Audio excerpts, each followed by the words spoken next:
It occurs to me that in my reports to the London Times, there are many incidents which I've omitted, things seen and heard during my past 3 months in the American West. Here, then, some random notes.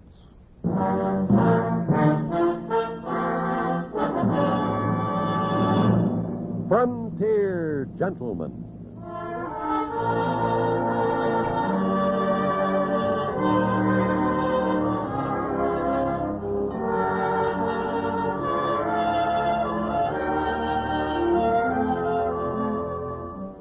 Herewith an Englishman's account of life and death in the West.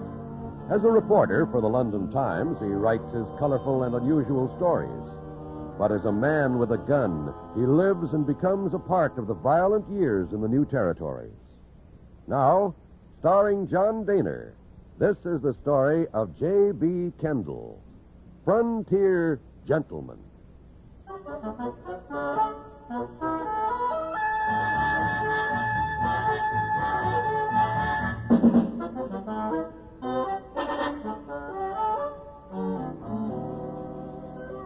These random notes are being written as I journey from Deadwood to Cheyenne on the Cheyenne and Black Hills stage line.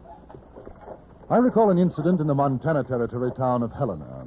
A tall gentleman in high hat, black broadcloth frock coat, a dirty shirt with a torn paper collar, and a most singularly unpressed pair of nankeen trousers. He stood outside a saloon with a small case of bottles set before him. Yes, sir. Yes, About a dozen men and women were crowded around, and a small yellow dog slumbering. Not magic. Pollock's original Mameluke liniment, a sovereign remedy for man and beast.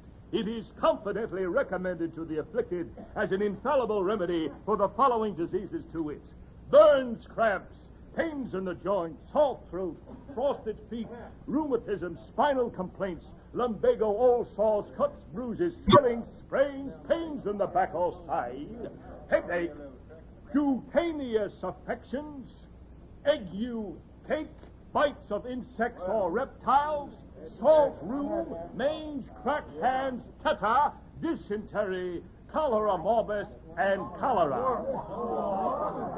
What about the heaves, mister? The heaves, you ask?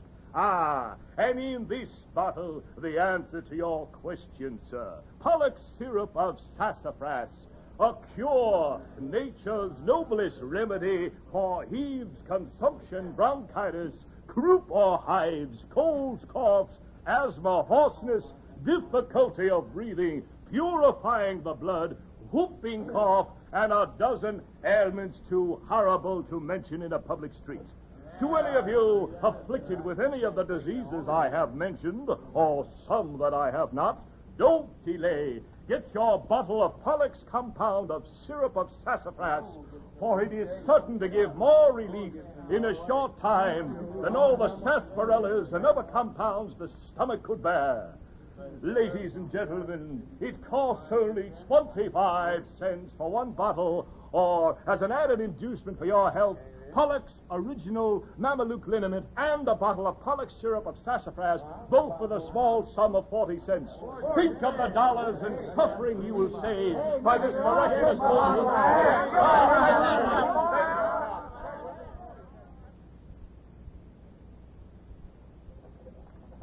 I remember the game of baseball that I witnessed between two small Nebraska towns.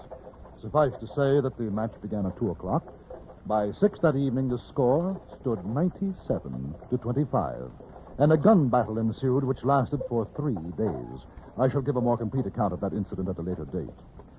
Then there was the duel, fought between two ladies, rivals for the dubious hand of a swaggering young Lothario named Court Thompson.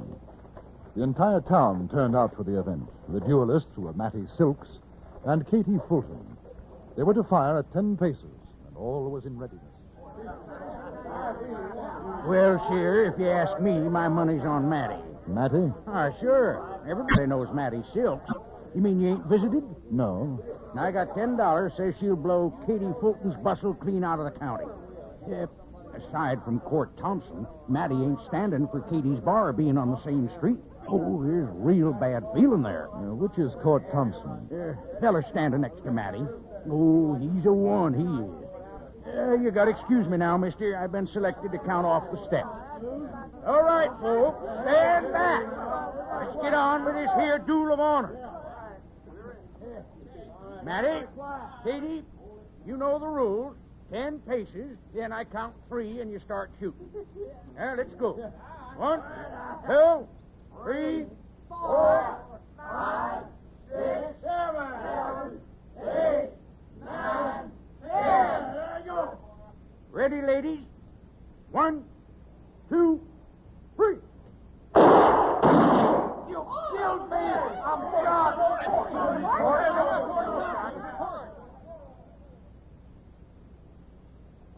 It was Katie Fulton's shot that missed Mattie Silks and hit Court Thompson. Some said she'd done it purposely, others argued that it was an accident. At any rate, Mattie took the wounded Don Juan home. And as far as I know, their love burgeoned from that moment on. I must find time to send a more detailed report on Mattie Silk. She's quite an extraordinary woman. Then I think of an old man. A miner I met in Fort Benton. His name was Shorthorn Tom. On our journey to locate his lost mine, he gave me an insight into Western speech, which I have found to be most valuable. He was leading a balky mule along a winding trail, and the air was rather blue with invective. I ain't really cussing, just sort of air in your lungs. Now you take that mule. I call him a son of a gun. No, that ain't rightly so, 'cause anybody can see he ain't nothing but a son of a mule. But he's a no good son of a gun, 'cause that's the way it goes, see? Yes, I follow you. Oh, speaking of that, what exactly is son of a gun stew? Son of a gun stew? Shucks, I'll tell you. That's just about the best thing a man ever put in his inside. It's got brains and sweetbreads. Oh, gotta be a fresh-killed calf. Oh, gotta be. And tongue, liver, lights, heart, kidney. I tell you, mister, that is a something. Better than pooch any day. Yes, sir, when I find this claim, I'm going to get me a new set of teeth, and I'll show you how to make son of a gun stew. So everything in it except the hair, horns, and holler. Oh, that's a real grub. Sounds it. Now, tell me, what is hardtail?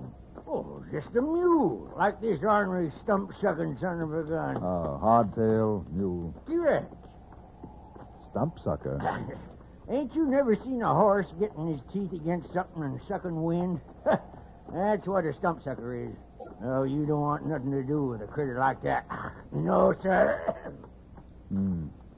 I've heard the expression riding herd on a woman. Oh, that's courting, riding herds. Courting.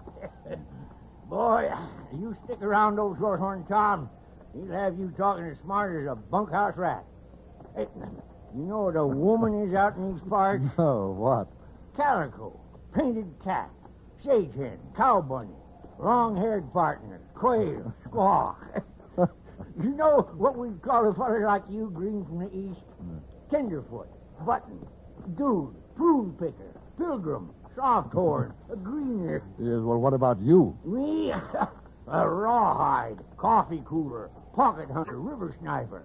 Of course, fellas call me a lot of other things, too. It don't really matter what they call you, though. It's what you are that counts. Now, I take you for a good partner, mister. A really good... Shorthorn Tom never did find his lost mine. He died up in the Highwood Mountains. I was with him. Then there was the performance of Othello that I witnessed in Kansas, the Frontier Theatrical Players. Othello was a fine, powerful fellow with a broad Texas accent, a cowhand recruited by the wife of a ranch owner. Needless to say, the wife played Desdemona. Unfortunately, Othello had a scant 3 days in which to memorize his part. The resultant scene, I report.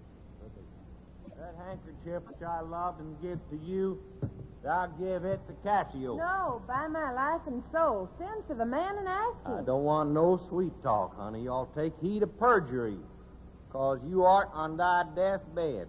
Aye, but not yet to die. Yeah. So you confess freely about all that's in it.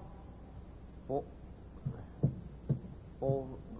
to deny each article. For to deny each article with oath, cannot remove or choke.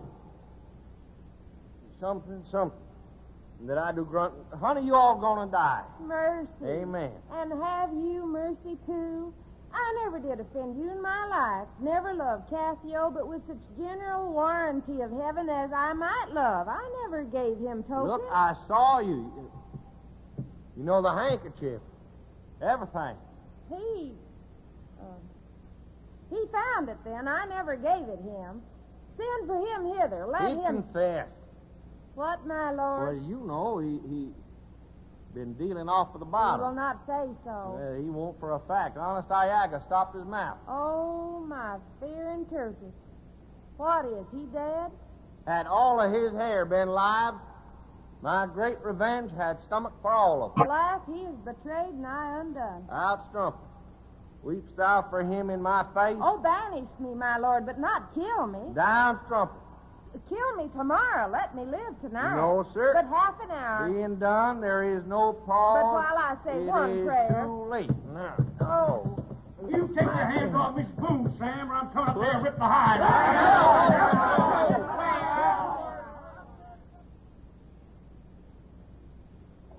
The player's conclusion had deviated somewhat from Shakespeare's intent, but I found it nonetheless dramatic. I've often wondered whether the Texas Othello continued his thespian career.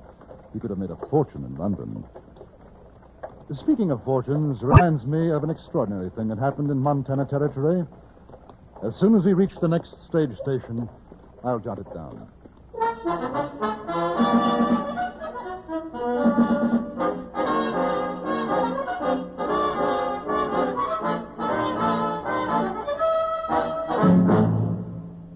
In a moment, we return to Frontier Gentlemen. A man sets an elaborate scheme in motion. He plans it so well that it can't be stopped. This proves ironic when the schemer is powerless to prevent the unexpected conclusion becoming his own victim. Hear John Lund in today's startling CBS radio drama of Suspense. Lund will play the fast-talking promoter who overplays his own hand. It's a story well calculated to keep you in suspense. Today on most of these stations. And now we return you to the Anthony Ellis production of Frontier Gentlemen.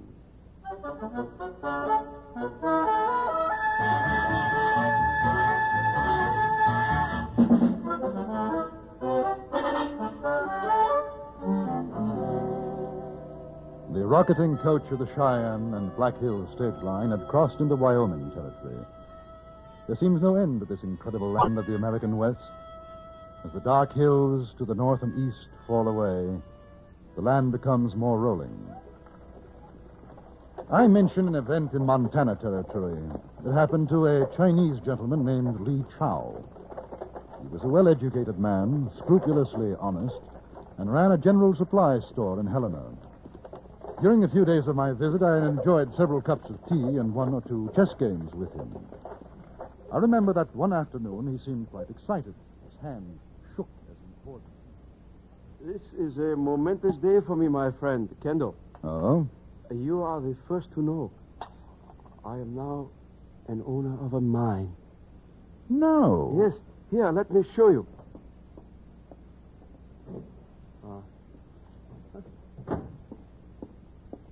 There.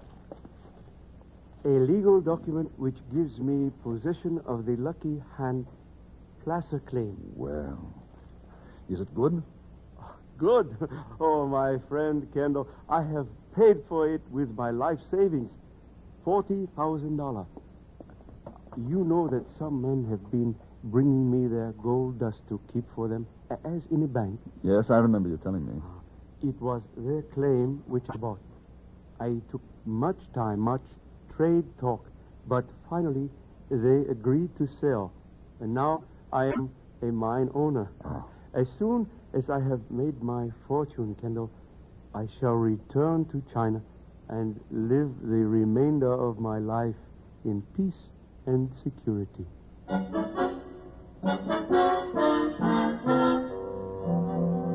Li Chao was evidently the last, or next to last man in Helena to find out what had happened. I heard it 3 days later from the barber who was shaving me. Why, miss, it's the biggest joke in Helena since old man Hornsby strung up that mule for kicking his wife. You mean you ain't heard? No, I really haven't. well, there's a Chinese gent along the street, Lee Chow. I know him. You know he bought himself a mine? Yes, I know. You know it's salted? Salted? He paid $40,000 for a salted mine. What the boys done was to take him a bag of gold dust every day to hold for them. Lee figures they got a whopper claim. He wants to buy in partners. No, sir, says they. Then when Lee's prime real good, the boys figures how they've done enough work and they're ready to sell out. Lee Chow buys for $40,000. The fellas take that dust and vamoose, leaving Lee Chow with a deed to a vegetable farm. That's all it's good for. Hey, hold your head still, mister. I don't want to slice you. Does he know yet? If he don't, he's the only man in Helena ain't. What about the men who sold the claim to him? Well, last I heard, they was headed for California.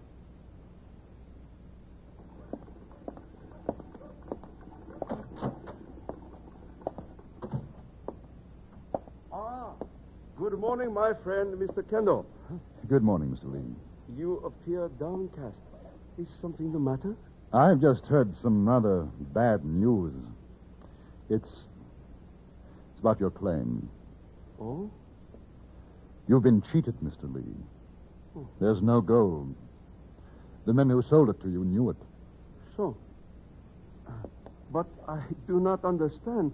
Yesterday, my boys who work for me, they bring me a sack of dust. Oh, here. See for yourself. It is the same as I have seen before, huh? Your workers took this out of the claim? Oh, it is just as it has always been. I do not understand this talk of cheating. Neither do I, Mr. Lee. Oh, here, my friend, G. Ping. He's a very fine mine of work for me. Morning, G. Good morning, Lee. Good morning, honored sir. How do you do, sir? Oh, my friend here, Mr. Kendle, he is worried about the claim. He's worried? Why? Well, there is talk of assaulting the mine. The salt then is of gold. Here, from the work of yesterday, an ounce more than the first day. I do not know from where you hear this bad news, my friend, Mr. Kendle, but if the rest of my life is as unfortunate, I shall indeed be a rich and happy man. Will you take a cup of tea with me? Perhaps a game of... A day or so later, I left Helena and didn't return for about 3 weeks. And then it was only to spend an hour or so arranging for transportation to Fort Benton. I went to the store of Mr. Lee Chow and found to my surprise that it was closed. I walked to the barber shop and over a hair trimming learned what had happened during my absence. Lee Chow? Mister, you whisper that name around these parts. Say, ain't I seen you before? Yes, I came in for a shave a few weeks ago. Never forget a face. Well, what about Lee Chow? Oh, he's gone. China, they say. Well, what happened? Well, he sold that claim of his. Oh, well, I'm glad to hear it. Well, maybe you are, but there's a passel of fellas around here who ain't. You know what that son of a gun did? What? Salted his mine. But ain't that something? Everybody figuring Lee Chow an honest man, and he salts a mine. It shows you. How? I mean, I thought the claim had turned out to be good. What do you call it? A bonanza. That's what everybody thought. Well? You know what he was doing? Every day he had one of his coolies bring him a sack of dust. Made sure people saw it. After a while, fellas began figuring that Lee really had struck pay dirt.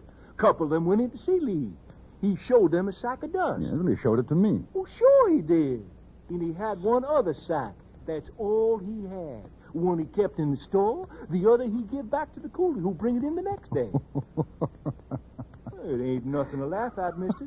Do you know what he done? No, I haven't any idea. Well, he sold that worthless bit of ground for $100,000. Yes, sir, $100,000. Then he skips off to China. Biggest swindle I ever seen in the territory. Fellas who bought it found out the next day. Ain't enough dust in the claim to cover a flea. But it was too late then. I have thought of the outlaw Dick Gillis and the interview I had with him in Virginia City. He had been convicted of holding up a stage and the murder of 2 men. I only spent 5 minutes with him, but I learned a great deal. We talked in his cell, the marshal sitting outside at his desk, keeping a watchful eye on us. Gillis was quite proud to be the subject of an English newspaperman's report. Perhaps he colored his life for that reason.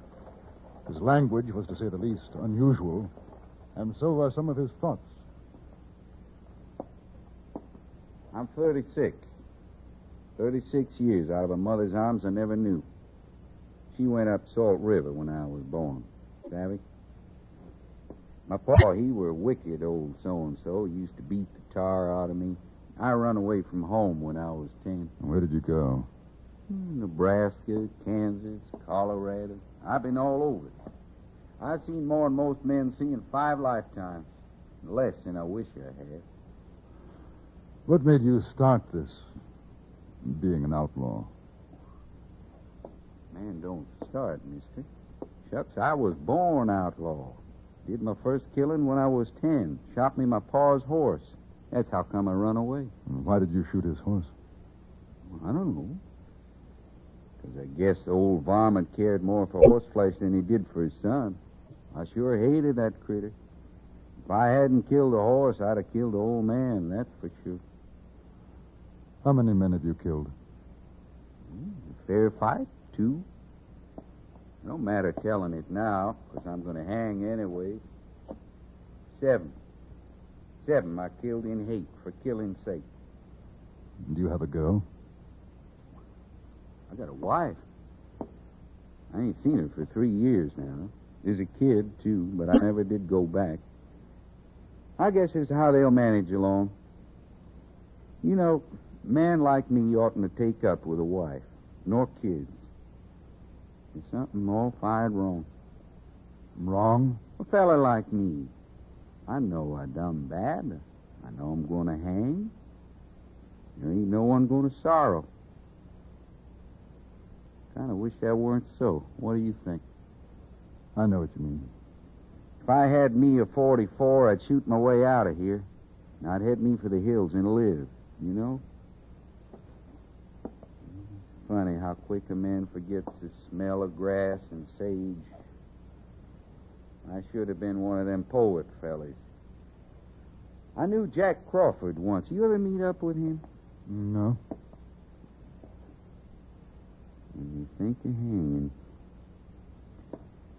I sure never figured that when I was a kid. Not when you're walking around straight up. You sure don't think of that. I tell you something. I got me a feeling inside. Oh, it's twisted.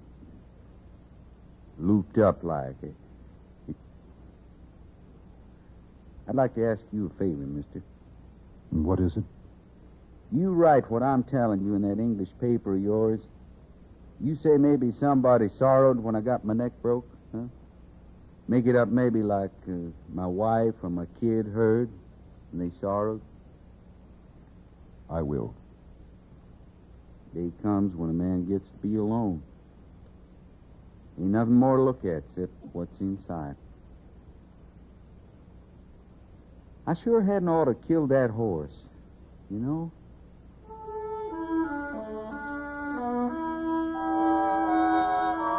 These are some of the things that I have seen, heard, during these past 3 months in the American West. In a few days, I will arrive in Cheyenne, Wyoming territory, where I shall send another report to the London Times.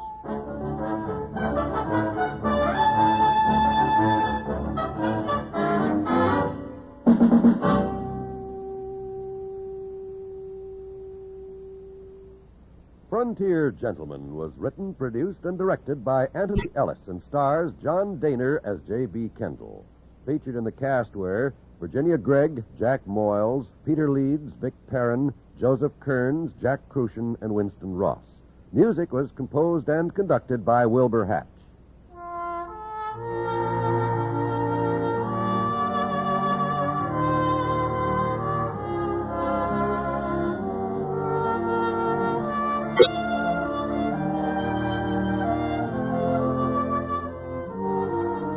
Join us again next week for another report from the Frontier Gentleman. John Wall speaking. This is the CBS Radio Network.